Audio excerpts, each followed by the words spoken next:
বলবো এবং যে কথাগুলো বলবো সে কথাগুলো কিন্তু সম্পূর্ণই বাস্তবিক এবং জেনুইন। কেননা আমার এই চ্যানেলে যে যে ভিডিওগুলো আমি তোমাদের সামনে আজকের পর থেকে তুলে ধরবো, প্রত্যেকটা ভিডিওই কিন্তু একদম বাস্তবিক। কোনো ভিডিওতে তুমি এমন কোনো কথা পাবে না যে কথাগুলোর মধ্যে আবেগময় কথা বলে আমি তোমাদের মনকে সুরসুরি দেওয়ার চেষ্টা করছি।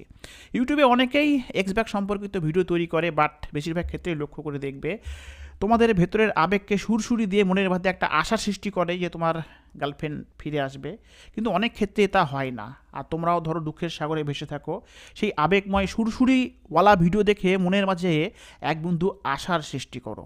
বাট আমি এই ভিডিওতে যা বলবো সম্পূর্ণই বাস্তবিক।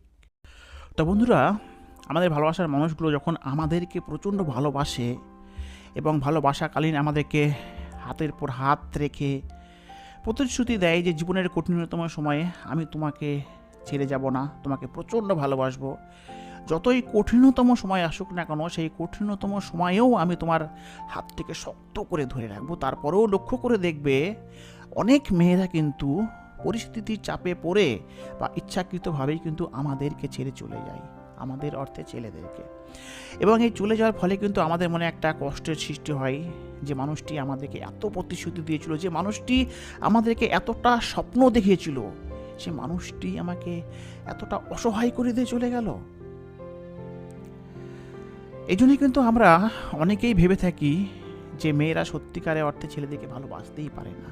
বাট আমাদের এই ভাবনাটা কিন্তু সম্পূর্ণ অংশে ঠিক না। কেননা তুমি হয়তো কোনো মেয়ে দ্বারা প্রতারিত, তুমি হয়তো কোনো মেয়ের কাছে ভালোবাসা পেয়েও হারিয়েছ, তাই তোমার মনে মেয়েদের সম্পর্কের এই ভাবনাটা বদ্ধমূল হয়ে গেছে। কিন্তু একটি বার তোমার চারপাশে তাকিয়ে দেখো, তোমার বন্ধু মহলে বা তোমার পরিচিত মহলের মাঝেই কিন্তু অনেক মেয়ে রয়েছে বা অনেক তোমার বন্ধু রয়েছে যারা কিন্তু প্রেম করে আজ সফল।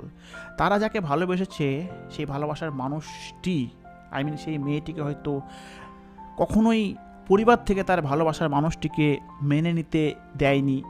পরিবার থেকে বারবার তার উপর প্রেশার ক্রিয়েট করা হয়েছে যেন তার ভালোবাসার মানুষটি তার বয়ফ্রেন্ডকে ভুলে যায়। তারপরেও কিন্তু লক্ষ্য করে দেখবে তারা কিন্তু বাড়ি থেকে পালিয়ে এসে তার বয়ফ্রেন্ডকে বিয়ে করেছে এবং এককালীন যে বয়ফ্রেন্ড ছিল সে কিন্তু স্বামী হয়ে গেছে বা স্বামীতে রূপান্তরিত করেছে।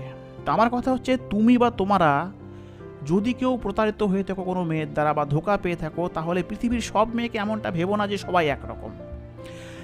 তোমাদেরকে একটা বিষয় বলবো যে কী করে তুমি তোমার ভালোবাসার মানুষটি যদি তোমাকে ছেড়ে চলে যায় সে মতো অবস্থায় তাকে ফিরে নিয়ে আসবে, এক্ষেত্রে তোমার কি করণীয় এই বিষয়ের উপর কিন্তু আমি তোমাদেরকে আজ এই ভিডিওতে ছোট্টর উপর কিছু কথা বলবো এবং যে কথাগুলো বলবো সে কথাগুলো কিন্তু সম্পূর্ণই বাস্তবিক এবং জেনুইন। কেননা আমার এই চ্যানেলে যে যে ভিডিওগুলো আমি তোমাদের সামনে আজকের পর থেকে তুলে ধরবো, প্রত্যেকটা ভিডিওই কিন্তু একদম বাস্তবিক। কোনো ভিডিওতে তুমি এমন কোনো কথা পাবে না যে কথাগুলোর মধ্যে আবেগময় কথা বলে আমি তোমাদের মনকে সুরসুরি দেওয়ার চেষ্টা করছি।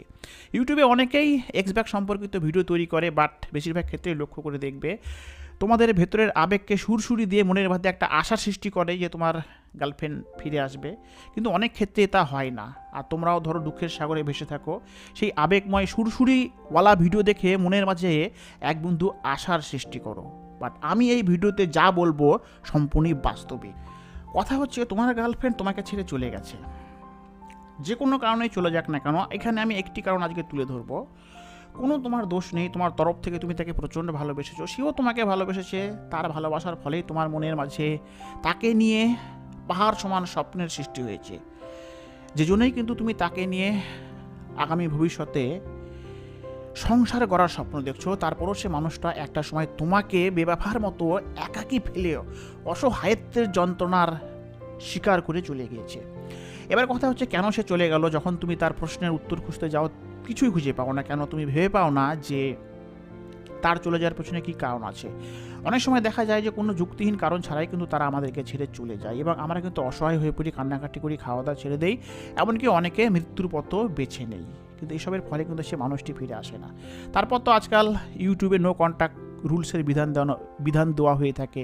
প্রায় ভিডিওতে দেখবে যে গার্লফ্রেন্ড চলে গেলে নো কন্ট্যাক্ট রুলসকে ফলো করো, সে ফিরে আসবে। বাট সেটা কি হয় তোমরাই বলো? যে মানুষটা ছেড়ে চলে যায়, সেই মানুষটা ছেড়ে চলে যাওয়ার পরে যদি তুমি নো কন্ট্যাক্ট রুলসকে ফলো করো, তাহলে তার মধ্যে একটা প্রভাব সৃষ্টি হবে যে তুমি তার পেছনে কান্নাকাটি করে পড়ে নেই, তুমি তোমার আত্মসম্মানকে বাঁচাতে পেরেছো, এবং এই আত্মসম্মানকে বাঁচানোর জন্যই কিন্তু নো কন্ট্যাক্ট রুলসকে ফলো করার বিধান দেওয়া হয়ে থাকে। বাট আমার কথা হচ্ছে, এর ফলে সে মানুষটার মধ্যে এমন ভাবনার কেন উদয় হবে যে সে তোমার লাইফে ফিরে আসবে? তার জন্য তোমাকে পরিবর্তন হতে হবে। দেখো বন্ধুরা, কথাটা অপ্রিয় হলেও সত্য এবং কষ্টকর হলেও সত্য, যে মানুষটা তোমাকে যে অবস্থাতে ছেড়ে চলে গেছে, সে মানুষটা কিন্তু তোমাকে ছেড়ে চলে যায়নি, তোমার পরিস্থিতিকে ছেড়ে চলে গেছে, তোমার বর্তমানকে ছেড়ে চলে গেছে। কেননা সেই মানুষটাই কিন্তু একসময় তোমাকে ভালোবেসেছিল, বাট আজকে হয়তো তোমার পরিস্থিতি তোমার সঙ্গ দিচ্ছে না, তুমি হয়তো ফিনান্সিয়াল দিক থেকে নিজেকে সেভাবে গড়ে তুলতে পারোনি, বা তুমি হয়তো এমন কোনো ব্যবহার করেছো তার সাথে যে ব্যবহারগুলো সে তোমার কাছ থেকে আশাই করেনি।